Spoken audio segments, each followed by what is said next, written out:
Welcome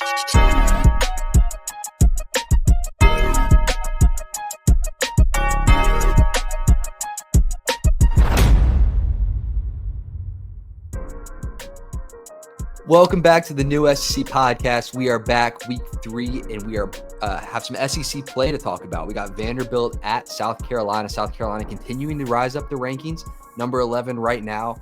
Argument, should Vanderbilt be ranked?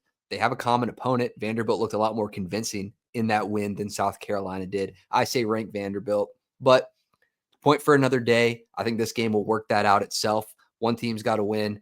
And we'll see who that is in this game. Now, South Carolina, 5.5-point favorites. But, Randall, what are you thinking?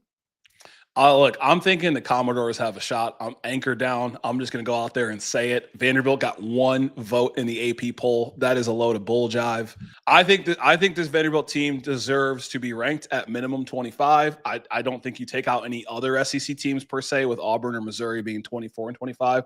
But for this game, like I said, looking at the sample size and who kind of made Virginia Tech a punching bag, Vanderbilt dominated them much more in the second half than South Carolina did to this point. South Carolina looks to be physically more dominant. The special teams play has been really effective all season, or these past 2 games. But what do you think for this game? Yeah, I mean, Virginia Tech might just be bad. Virginia Tech might just be bad, and that could be what happened in this game and why these 2 teams have dominated, and that's why Vanderbilt's not ranked. But at this point, the question here is, what's up with South Carolina's offense? That's I think the key when you're looking at this game. You have some known facts. You have a returning quarterback on both sides, but you know who Vanderbilt is for the most part. Yeah. South Carolina, we were told all offseason on who they were and who they're going to be and the improvements. Where is it? I don't know where it's at, because it didn't come against Virginia Tech. And it definitely didn't come against South Carolina State. Right now, South Carolina's offense is getting outscored by special teams, 32-24. Yeah, so if I'm a South Carolina fan, it's like I wonder, am I drinking the Kool-Aid from the On3s, the ESPNs, the Crane and Co's, and the likes, or are we expecting to see? Are we being critical of Lenore Sellers' abilities and performance to this point? Not capabilities, but performance to this point. Because in order for them to hit where they want to go throughout the season and in this game, he's going to have to play better, point blank, period. Yeah. I mean, South Carolina, to me, I like talking capabilities versus performance. If you're going to talk capabilities, this South Carolina team is a playoff team. If you put on paper the skill of these players and who they're going to be playing this season and who they could beat and where they could find themselves at the end of the year, South Carolina is a playoff team. They're not performing to that level. Now, it feels a little bit like last year, the Old Dominion game. Kind of feels a little bit like what happened with South Carolina State, even a little bit with Virginia Tech, now better competition. I'm just ready for the click to happen. It started last year the same way. Now, Kentucky was week 2, and we saw South Carolina blow that out. It just hasn't clicked yet. And I want it to click for South Carolina. I don't know, though, in this one. Yeah. I don't know, right? We're still kind of looking to find that wide receiver one. Lenore's is still making crazy plays. He's still, ducking sacks and the likes.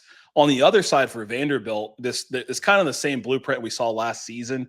This past game, Diego Pavia had 2 touchdowns, threw 1 interception. So you can count on him kind of being somewhat turnover prone. The X factor, it seems to be Cedric Alexander, right? 2 rushing touchdowns this past week, 73 rushing yards. Mm-hmm. This South Carolina defense is still really stingy, but this rushing attack by Vanderbilt, we've seen it in the past, is really able to control the time of possession, and that could play a factor in this game. Yeah. I mean, South Carolina defense is stellar. I called for a regression. The regression may still be there. We've seen who they've played. They've only given up 1 touchdown so far this season. Yeah. So, they're doing a great job at holding teams. Now, right now, Diego Pavia is in stride. We've seen what he's done. PFF has him as the highest graded quarterback in college football right now. He's continuing to run the ball like he does. He's got his weapons. Trey Richardson right now in Nashville is starting to probably become a household name after the catch he had last week. So they're moving to throw a little bit more. I like the progression that Vanderbilt's had. South Carolina's defense, though, on a good day, can definitely stop that with the pass rush, with the pressure, with the contain. Yep. And then defensively, I would say Vanderbilt this year has not looked as impressive as last season, despite all the starters that have come back.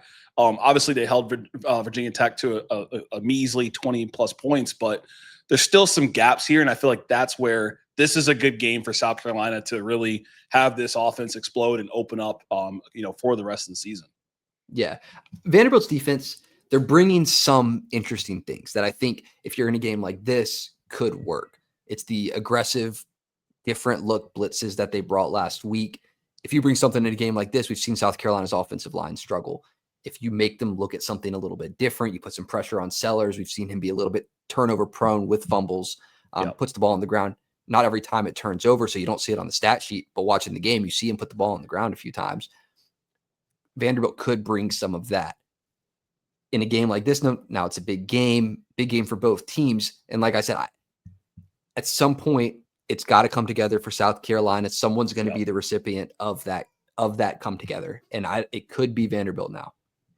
Yeah, and it could be Vanderbilt, unfortunately, on this day, or fortunately, depending on who you're pulling for in this game and where you lie on the SEC, right? Vanderbilt was talking a lot of smoke in the early preseason, so I think there's probably going to be a lot of a lot on the line for Pavia and this team to prove that they truly are an SEC contender and to get more respect in the national media's eyes.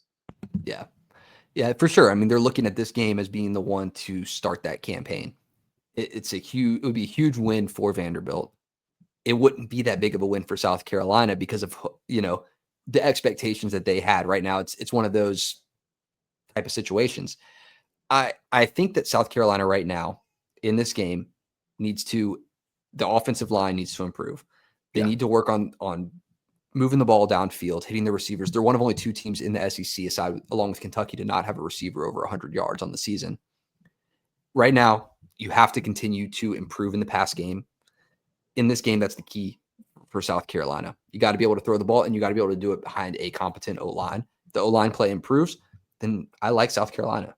Yeah, and I think like if they do those things, South Carolina can win this game. They're very much capable. We talk about capability all the time. It's what everybody does who talks in the media. What are they capable of? But what are they going to do is different. And this is the best team that South Carolina has played to this point this season. Vanderbilt, South Carolina's the best team they've played to this point this season. I like the Commodores in this one. I like the under. I don't think this is a high-scoring game. I'm going to say 24-21. So what's your final prediction here, Hunter? I like the under as well. I'm taking South Carolina, though, 20-13. I think that this is a Sellers moment where he has a game-winning drive to go down the field and score. I like them starting to click at some point in the season. I think it's going to be in this game. I think it happens a little bit late, but yeah, I'll take South Carolina in this one.